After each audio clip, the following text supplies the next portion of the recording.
So I built this thing last night. It's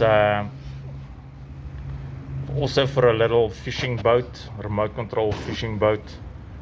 So the boat has got little lights. So it's a 5 series free pair 6.6 amp 18 volt lithium ion, and then it provides separate power for little boats on night, like lights.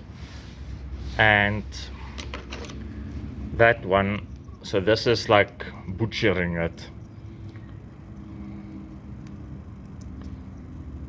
Yes. Get this thing plugged in there.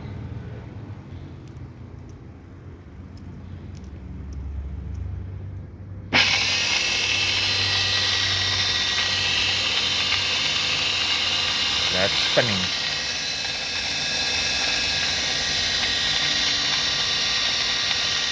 So that's for the motor of the little boat. There's a built-in charger, you connect the power there.